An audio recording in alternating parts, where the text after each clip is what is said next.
शुक्लांबरधरं विष्णुं शशिवर्णं चतुर्भुजं प्रसन्नवदनं ध्यायेत् सर्वविघ्नोपशान्तयेत्। गुरुर्ब्रह्मा गुरुर्विष्णुः गुरुर्देवो महेश्वरः गुरुसाक्षात् परब्रह्म तस्मै श्रीगुरवे नमः।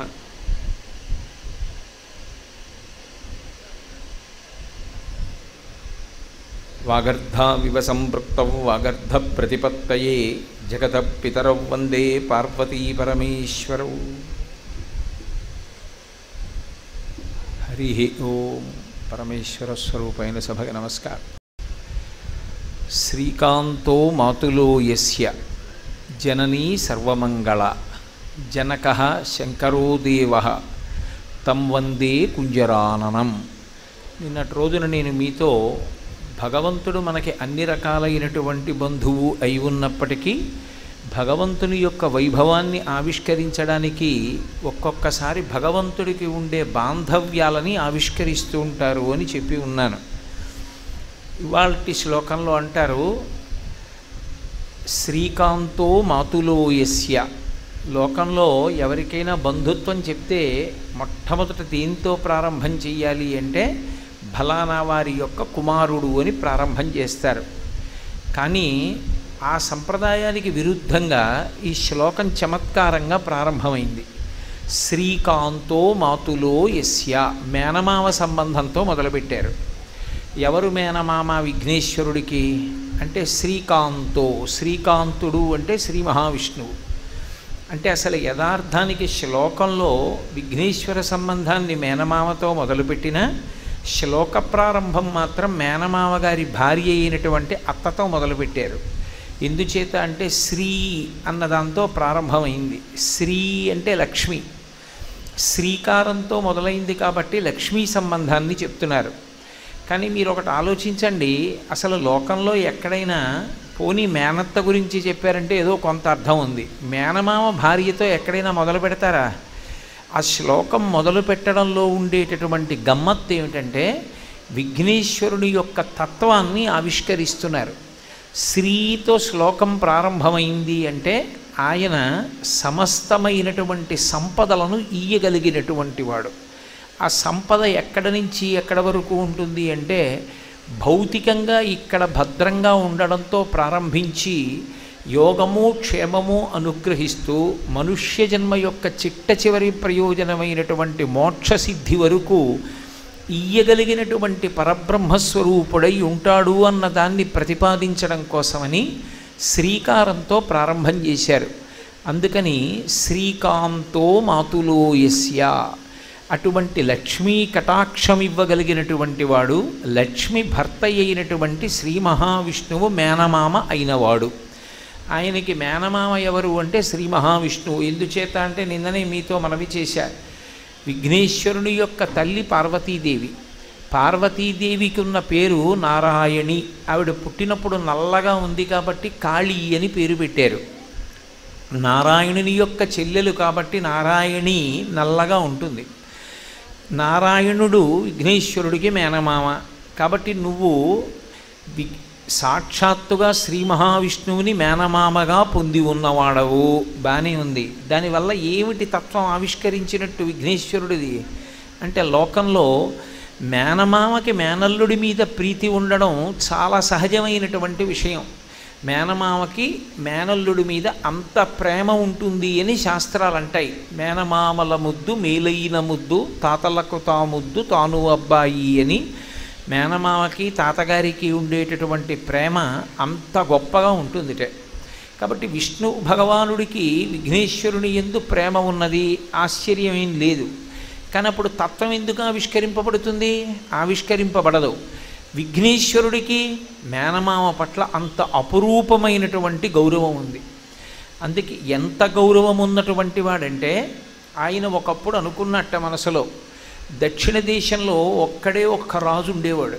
మిగిలిన రాజులు ఎందరో రాజులు వచ్చారు. కారే రాజులు రాజ్యముల్ గెలువరే గర్వోన్నతిం పొందరే వారేరీ సిరి మూట కట్టుకుని పోవంజాలిరే భూమిపై పేరైనన్ కలదే శిబి ప్రముఖులున్ ప్రీతిన్ యశక్కాములై ఈరే కోర్కెలు వరలంతలపరే ఈ కాలమున్ భార్గవ అంటారు పోతన గారు భాగవతంలో.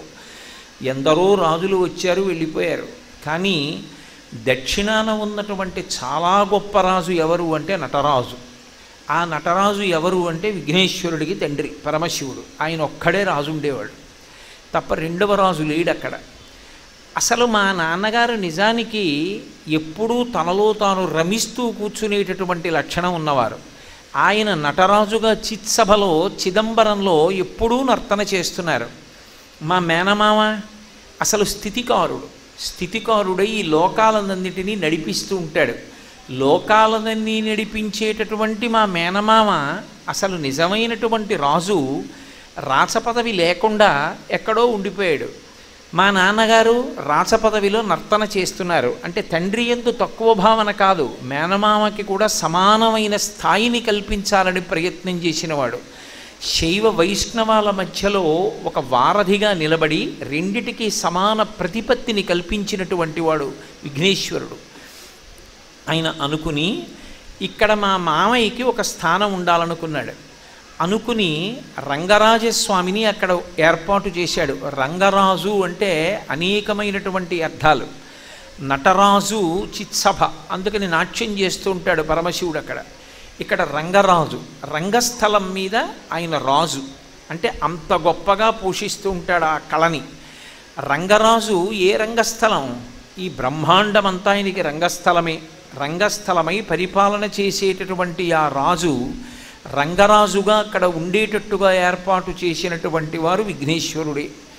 విభీషణుడు శ్రీరామచంద్ర ప్రభువు యొక్క ఆరాధ్య దైవమైనటువంటి ఆ రంగనాథస్వామి మూర్తిని తీసుకుని వెళ్ళిపోతుంటే చిన్న బ్రహ్మచారి రూపంలో వచ్చి ఆ విగ్రహాన్ని అందుకుని సంధ్యావందనం చేసుకుంటున్నటువంటి విభీషణుడు పరుగు పరుగున వచ్చే లోపల భూమి మీద ఉంచేశారు. అది ఇక కదలలేదు, అలా ఉండిపోయింది. అప్పటి నుంచి నియమం చేశారు అంటారు, పగటిపూట మనుష్యులు పూజ చేస్తారు, బాగా చీకటి పడిన తరువాత రాక్షసులు పూజ చేస్తారు రంగనాథస్వామికి. అందుకే ఇప్పటికే లంకాపట్టణం వంక చూస్తూ ఉంటాడు విభీషణుడిని అనుగ్రహించడానికి అని. కాబట్టి దక్షిణానికి తీసుకొచ్చి మేనమామని రాచరికంలో నిలబెట్టినటువంటి వాడు విఘ్నేశ్వరుడే. అప్పటి నుంచి దక్షిణానికి ఇద్దరు రాజులు వచ్చారు. ఒకరు చిదంబరంలో నటరాజు అయితే ఒకరు శ్రీరంగంలో రంగరాజు. మేనమామ మీద అంత గౌరవం ఉన్నటువంటి మేనల్లుడు కాదు. అసలు విఘ్నేశ్వరుడికి మేనమామ అయినటువంటి విష్ణువు ఎంత ప్రీతి ఉందో, విష్ణువు యొక్క గౌరవాన్ని ఎంత నిలబెట్టినవాడో చూడాలి అంటే విష్ణువు ఒకానొకప్పుడు రామచంద్రమూర్తిగా అవతార స్వీకారం చేశారు. కేవలము నరుడిగా అవతారం స్వీకరించి ఈ లోకంలో ధర్మాన్ని నిలబెట్టడానికి, రావణ సంహారం చేయడానికి ఈ భూమి మీదకి మనుష్యుడిగా వచ్చాడు. వచ్చినటువంటి వాడు ఆయన అవతారానికి ప్రధాన ప్రయోజనాలలో ఒకటి రావణ సంహారం. ఆ రావణ సంహారం చెయ్యాలి అంటే సముద్రాన్ని దాటినప్పుడు ఎక్కడ సేతువు కట్టడం ప్రారంభం చెయ్యాలి, ఎక్కడ సేతువు కట్టడం మొదలు పెడితే అసలు లంకాపట్టణాన్ని చేరడం ప్రారంభమవుతుంది అని ఆలోచించి మొట్టమొదట విఘ్నేశ్వర పూజ చేసి తర్వాత నవగ్రహాలకి పూజ చెయ్యాలి. అందుకని నవగ్రహాలు పూజ చేసినటువంటి స్థలం ఒకటి ఉంది. దాన్ని నవపాషాణము అని పిలుస్తుంటారు. ఇప్పటికే నవపాషాణ క్షేత్రానికి వెళ్ళామండి అంటారు. రామేశ్వరానికి వెళ్ళిన వాళ్ళు తప్పకుండా నవపాషాణం చూసొస్తారు. ఆ నవపాషాణం నవగ్రహ పూజ రామచంద్రమూర్తి చేసినటువంటి ప్రదేశం. దానికన్నా బాగా ముందుకు వచ్చేస్తే నవపాషాణానికి యువతల తొండి అని ఒక క్షేత్రం. ఆ తొండి అన్న క్షేత్రంలో ఒక విఘ్నేశ్వరుడు ఉంటాడు. అక్కడ విఘ్నేశ్వరుణ్ణి రామచంద్ర ప్రభువు పూజ చేశారు అని, మొదటి పూజ విఘ్నేశ్వరుడికి చేశాడు అని. ఎందుకంటే నరుడిగా వచ్చినటువంటి వాడు అసలు లోకానికి చూపెట్టవలసినటువంటి ముఖ్యమైనటువంటి సంప్రదాయాన్ని ఎలా ఉల్లంఘిస్తాడు?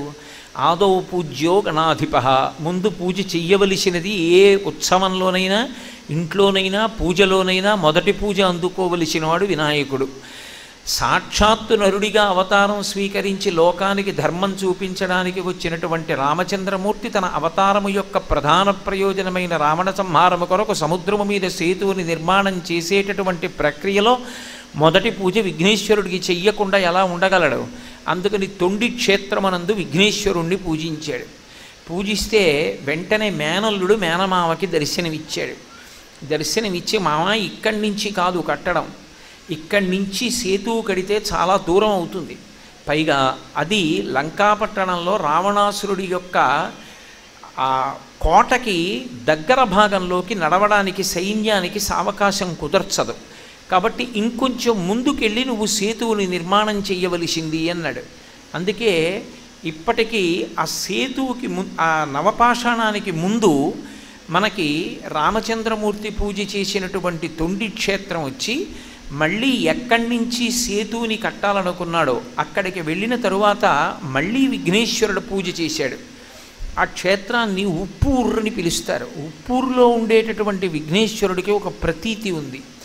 అసలు ఆయనకి ఉన్నటువంటి నామాలలో ఒక చిత్రమైన నామం భాద్రపద శుక్లపక్షంలో వచ్చేటటువంటి చవితి వినాయక వ్రతకల్పం అయితే కృష్ణపక్షంలో వచ్చేటటువంటి చతుర్దశి సంకటహర చతుర్దశి అని ప్రత్యేకంగా విఘ్నేశ్వరుడికి ఆరాధన చేస్తారు.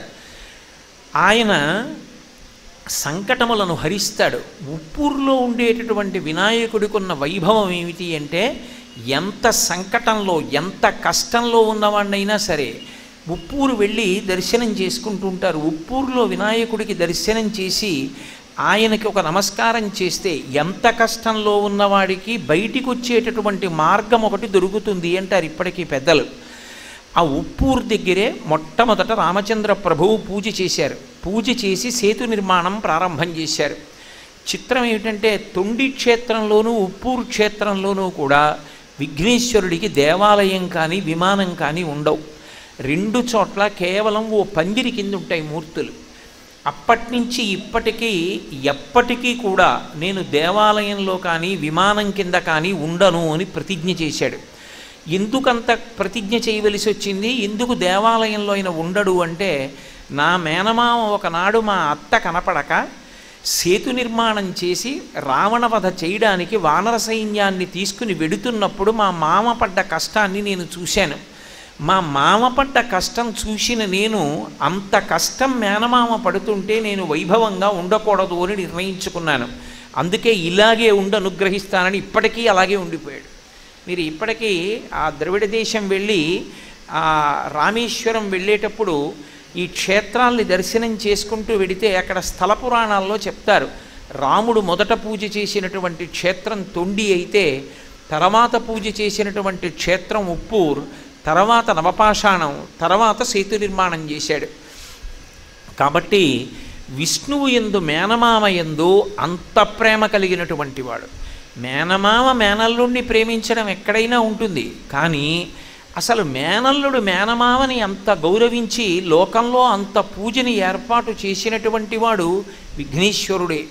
కాదు అసలు విష్ణువంతటి వారు ఎంత పెద్ద కష్టంలోనూ చిక్కుపడిపోయారు. ఒకప్పుడు ఎంత పెద్ద కష్టంలో చిక్కుపడ్డారంటే అందులోంచి బయటికి రావడానికి మార్గం దొరకలేదు. మన దురదృష్టం ఏమిటంటే ఇవాళ వినాయక వ్రతకల్పం చేసిన తరువాత మనం చదివేటటువంటి కథ అంతా దోషభూయిష్టమే. అసలు అందులో చెప్పినటువంటి విషయం ఒక్కదానికి కూడా పొంతనలేదు. ఒక్క విషయం కూడా పురాణగ్రస్తమైనటువంటిది కాదు. విష్ణు పురాణంలో యథార్థమైనటువంటి శమంతకోపాఖ్యానాన్ని చెప్పారు స్కాంద పురాణంలోను. అందులో ఒక్క శ్లోకం చదువుకోండి చాలు, మీరు వినాయక వ్రతకథ అంతా చదువుకున్నట్టే అని నిర్ధారించారు. అసలు మీరు యథార్థమైన శమంతకోపాఖ్యానం చదివితే మీకు ఒక విషయం అవగతం అవుతుంది. అసలు కృష్ణుడికి తప్పుకోవడానికి మార్గం లేకుండా పోయింది అపనిందల నుండి. ఎంత మార్గం లేకుండా పోయింది అంటే ఆయనని రుక్మిణీదేవి అనుమానించింది, జాంబవతి అనుమానించింది, అవతల వైపు అన్నగారైనటువంటి బలరాముడు అనుమానించాడు, అక్రూరుడు కాశీపట్టణానికి వెళ్ళిపోయాడు. అసలు ఆయనని నమ్మినటువంటి వాడు లోకంలో ఒక్కడు కూడా లేకుండా అయిపోయింది. అంత దయనీయమైనటువంటి స్థితిలోకి విష్ణువు జారిపోయినటువంటి సందర్భం శమంతకోపాఖ్యానం. ఇప్పుడు నేను మీకు ఆ కథంతా చెప్పడానికి సమయం సరిపోవట్లేదు కాబట్టి నేను మీతో మనవి చేయలేకపోతున్నాను. అటువంటి స్థితిలో నారదుడు వచ్చి చెప్పాడు, ఇంత దారుణమైన కష్టంలోకి ఇన్ని అపనిందలు ఎందుకు పడుతున్నావో తెలుసా? భాద్రపద శుక్ల చతుర్థి నాడు నువ్వు క్షీరఘటమునందు విఘ్నేశ్వరుణ్ణి చూసి ఆ చంద్రబింబాన్ని చూశావు. విఘ్నేశ్వరుడిచ్చిన శాపం ఉంది, ఆ కారణం చేత నీకు ఇన్ని అపనిందలు వచ్చాయన్నాడు. అది పోగొట్టుకోవడానికి ఏం చేయమంటారని అడిగాడు. విఘ్నేశ్వరుడి వ్రతకల్పం చెయ్యి, నీకు దోషం పోతుందన్నాడు. అప్పుడు విఘ్నేశ్వర వ్రతం చేశాడు శ్రీకృష్ణ భగవానుడు. ఆయన వ్రతం చేస్తే విఘ్నేశ్వరుడు ప్రత్యక్షమయ్యాడు. ప్రత్యక్షమై మామయ్య నీకు నీలాపనిందలు ఉండవని ఆ అపనిందల నుంచి తప్పుకునేటటువంటి మార్గాన్ని సుగమం చేశాడు. ఆ సుగమం చేయడంలో అక్రూరుడు తిరిగి వచ్చాడు. అక్రూరుడు తిరిగి రావడంతో శ్రీకృష్ణుడి యొక్క కథ సుఖాంతమైంది. నేనే ఇన్ని కష్టాలు పడ్డాను, లోకంలో నువ్వు ఈ శాపం నుంచి ఎవరు తప్పుకుంటారు? చాలామంది ఆ కథ చదివేటప్పుడు పొరపాటున ఒక విషయం చదివేస్తుంటారు, పార్వతీదేవి శాపం ఇచ్చింది అని. అసలు విష్ణు పురాణంలో అలా లేదు. ఆ శాపం ఇచ్చినవాడు విఘ్నేశ్వరుడు. కాబట్టి అప్పుడే నర్తన గణపతి స్వరూపం కూడా వచ్చింది. కాబట్టి నువ్విచ్చిన శాపాన్ని తప్పుకోవడం సామాన్యులకు ఎలా కుదురుతుంది అని అడిగాడు. అప్పుడు 2 మార్గాలు చెప్పాడు. ఒకటి, ఎవరైనా భాద్రపద శుక్లపక్షంలో వచ్చేటటువంటి చవితి నాడు నా వ్రతం చేసుకుని నువ్వు ఎన్ని కష్టాలు పడి నా వ్రతం చేసి బయటికి వచ్చావో ఆ శమంతకోపాఖ్యానాన్ని చదువుకున్నా సరే ఆ చంద్రుణ్ణి చూసిన దోషం రాదు. ఒకవేళ కథంతా సక్రమంగా చదువుకోవడం చేత కాకపోతే ఒకే ఒక్క శ్లోకం ఉంది, ఆ ఒక్క శ్లోకం చదువుకుంటే చాలు. సింహప్రసేనమవదీహి సింహో జాంబవతాహత మారో సుకుమారక మారోదీహి తవ హ్యేషా స్యమంతక అని. ఆ శ్లోకం ఏది ఉన్నదో ఆ శ్లోకాన్ని చదువుకోవాలి. చదువుకుంటే తప్పకుండా అనుగ్రహింపబడుతుంది. ఆ శ్లోకాన్ని చెప్పింది కూడా జాంబవతే. అందుకని ఆ శ్లోకాన్ని చదువుకుంటే అసలు శమంతకోపాఖ్యానం అంతా చదువుకోక్కర్లేదు, ఆ ఒక్క శ్లోకం చదువుకుని అక్షతలు వేసుకోమని చెప్పారు. ఒకవేళ యథార్థంగా విష్ణు పురాణంలో ఉన్నటువంటి గాథ చదువుకోగలిగినటువంటి సమర్థత ఉంటే చక్కగా దాన్ని చదువుకోవచ్చు అన్నారు. కాదు, ఒకవేళ శమంతకోపాఖ్యానాన్ని ఏ కారణం చేతనైనా చదవకపోతే, ఏ కారణం చేతనైనా వినాయక వ్రతకల్పం చేసిన అక్షతలు తల మీద ధరించకపోతే ఏం చెయ్యాలన్న దానికి కూడా విఘ్నేశ్వరుడే శాపానుగ్రహాన్ని ఇచ్చాడు. శుక్లపక్షంలో వచ్చే చవితి నాడు వ్రతం చేసి శమంతకోపాఖ్యానం విని అక్షతలు చల్లుకోకపోతే మళ్ళీ కృష్ణపక్షంలో వచ్చేటటువంటి అంటే అమావాస్య వెళ్ళిపోయిన తరువాత వచ్చినటువంటి పాడ్యమి నాడు చంద్రదర్శనం చేస్తే చాలు. చంద్రదర్శనం చేసి నమస్కరిస్తే అలా నమస్కారం చేసిన వాళ్ళ దోషాలు పోతాయన్నాడు. విఘ్నేశ్వరుడు ఎంతటి ఉదార హృదయం కలిగిన వాడంటే విఘ్నేశ్వరుడి పట్ల తీవ్రమైన అపచారం చేశాడు చంద్రుడు. అంత అపచారం చేసినటువంటి చంద్రుడికి శాపవాక్కునిచ్చాడు. ఏ శాపవాక్కుని విఘ్నేశ్వరుడిచ్చాడో ఆయనే ఎంత గొప్పగా అనుగ్రహించాడంటే మళ్ళీ చంద్రుడు వచ్చి ఆయనకి క్షమార్పణ చెప్పిన కారణం చేత సంకటహర చతుర్థి నాడు ఎవరైనా విఘ్నేశ్వరుణ్ణి పూజ చేస్తే సంకటములు పోతాయి. మన వైపు అంతగా అది ప్రాచుర్యంలో లేదు, కానీ మీరు కన్నడ దేశం వైపు చూస్తే తప్పకుండా సంకటహర చతుర్థి చేస్తూ ఉంటారు. అలా చేసినట్లయితే ఎంత సంకటములలో ఉన్నవాళ్ళు కూడా బయటికి వస్తారు అని. అలా చేసినప్పుడు ఒక నియమం ఉంటుంది, ఒక్క విఘ్నేశ్వరుణ్ణి పూజ చేయకూడదు. విఘ్నేశ్వరుడితో పాటుగా రోహిణీ సహితుడైనటువంటి చంద్రుడికి కూడా సమానంగా పూజ చేయాలి, ఆ నామాలతో పూజ చేయాలి. అంటే ఒకనాడు తన పట్ల అపరాధం చేసినటువంటి వాడికి తానే శాపం ఇచ్చి వచ్చి క్షమించమని అడిగాడంతే చంద్రుడు క్షమించమని అడిగితే ఆనందంతో నాట్యం చేశాడు గణపతి. ఆయన నాట్యం చేయవలసిన వాడు, నీకు ఇచ్చిన శాపం తీసేశానయ్యా అంటే చంద్రుడు ఆ నాట్యం చేయవలసిన వాడు. చంద్రుడు నాట్యం చేయలేదు. ఒరే, లోకంలో ఒకడు తన తప్పు తెలుసుకున్నాడు చాలు. తప్పు చెయ్యడం తప్పు కాదు, తప్పు తెలుసుకుని జీవితాన్ని మార్చుకోవడం గొప్ప. కాదని మౌఢ్యంతో భీష్మించుకున్నవాడిని బాగు చెయ్యగలిగిన వాడు లోకంలో ఉండడు. నువ్వు మౌఢ్యానికి పోకుండా నేనిచ్చిన శాపాన్ని ఔదలదాల్చడమే కాకుండా నా దగ్గరికి వచ్చి నీ తప్పు ఒప్పుకుని క్షమాపణ అడిగావు.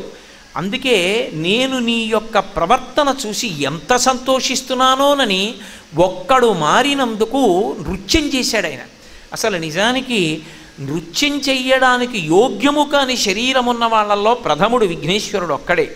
ఎందుచేత అంటే ఏనుగు యొక్క ముఖము, లంబోదరం, పెద్ద కడుపుతో ఉంటాడు, పైగా పొట్టిగా ఉంటాడు. అటువంటి వాడు అంత గొప్ప నృత్యం చేశాడు. అసలు మీరు సనాతన ధర్మంలో ఉండేటటువంటి దేవతల్ని చూస్తే మీకు ఒక విచిత్రమైన పోకడ కనపడుతుంది. దేవతలందరికీ సంగీత పరికరాలతో సంబంధం ఉంటుంది.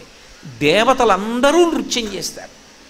పరమశివుడు తాండవం చేస్తాడు, సరస్వతీదేవి నృత్యం చేస్తుంది. సరే, ఆవిడ శారద.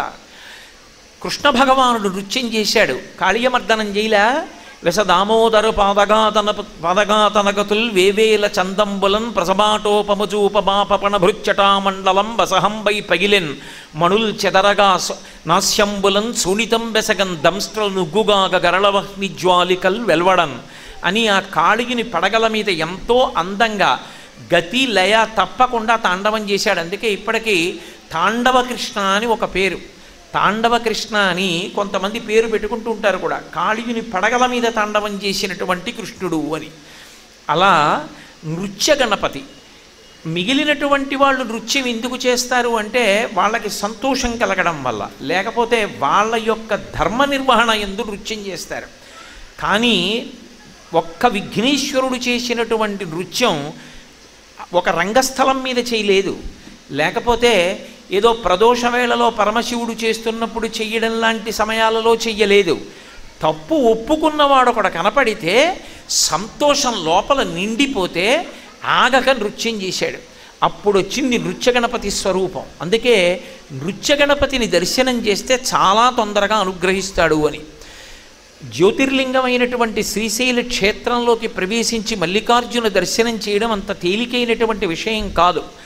తీరా అక్కడ దాకా వెళ్ళిన తరువాత అంత గొప్ప జ్యోతిర్లింగ దర్శనం చెయ్యకుండా ఎవరికైనా ఏదైనా పాపం అడ్డొచ్చి దర్శనం చేసుకోక వెళ్ళిపోవలసి వస్తుందేమోనని కంచికామకోటి పీఠాధిపత్యం వహించినటువంటి ప్రాతస్మరణీయులు, నడిచే దేవుడిని పేర్గాంచినటువంటి మహాపురుషులు చంద్రశేఖరేంద్ర సరస్వతి మహాస్వామి వారు అక్కడ కామకోటి మఠం కట్టి కామకోటి మఠం గోడ బయట నృత్య గణపతిని ప్రతిష్ఠ చేశారు. లోపలికి వెళ్ళేటప్పుడు మొట్టమొదట నృత్య గణపతి కనపడతారు. గణపతి స్వరూపాలలో చాలా తేలికగా ఆవిర్భవించినటువంటిది, అత్యంత సంతోషంతో అవతల వాళ్ళని అనుగ్రహించగలిగినటువంటి రూపాలలో ఒకటి నృత్య గణపతి స్వరూపం. కాబట్టి అంతటి దయ కలిగినటువంటి వాడు మహానుభావుడు. అటువంటి విఘ్నేశ్వరుడు కనుక ఒకానొకనాడు చంద్రుడికి తాను ఇచ్చిన శాపాన్ని పోగొట్టడమే కాకుండా చంద్రుడికి తనతో సమానమైనటువంటి పూజని కల్పించాడు సంకటహర చతుర్థి నాడు. ఇది మీకు వాంగ్మయాన్ని పరిశీలిస్తే ఒక్క విఘ్నేశ్వరుడికే చెల్లింది. అందుకే శివ కుటుంబంలో ఒక విచిత్రం ఉంటుంది. పరమశివుడు చంద్రరేఖని ధరిస్తాడు, పార్వతీదేవి చంద్రరేఖని ధరిస్తుంది, అలాగే విఘ్నేశ్వరుడు కూడా చంద్రరేఖని ధరిస్తాడు. వాగ్గేయకారులలో ముత్తుస్వామి దీక్షితరు వారికి ఒక ప్రత్యేకత ఉంది. దీక్షితరు వారు ఏ దేవత మీద స్తోత్రం చేస్తుంటే ఆ దేవత వారి హృదయ క్షేత్రమునందు దర్శనమిచ్చేది. వారు ఆ దేవతా స్వరూపాన్ని చూస్తూ కీర్తనలు పాడారనడానికి ఆ దేవతల అనుగ్రహంతో వారికి ఆ దేవతా తత్వము అందినది అనడానికి ప్రబలమైనటువంటి సాక్ష్యాలు మీకు దీక్షితరు వారి సాహిత్యంలో వారు చేసినటువంటి కీర్తనల్లో కనపడతాయి. కాబట్టి వారు చేసినటువంటి కీర్తనల్లో కూడా చంద్రరేఖ ధరించినటువంటి విఘ్నేశ్వరుడు ఆయనకి దర్శనమిచ్చాడు అన్నది సుస్పష్టం అవుతుంటుంది మీకు. మంగళాశాసనపరై మదాచార్య పురోగమై సర్వైశ్చ పూర్వైరాచార్యై సత్కృతాయాస్తు మంగళం. స్వస్తి.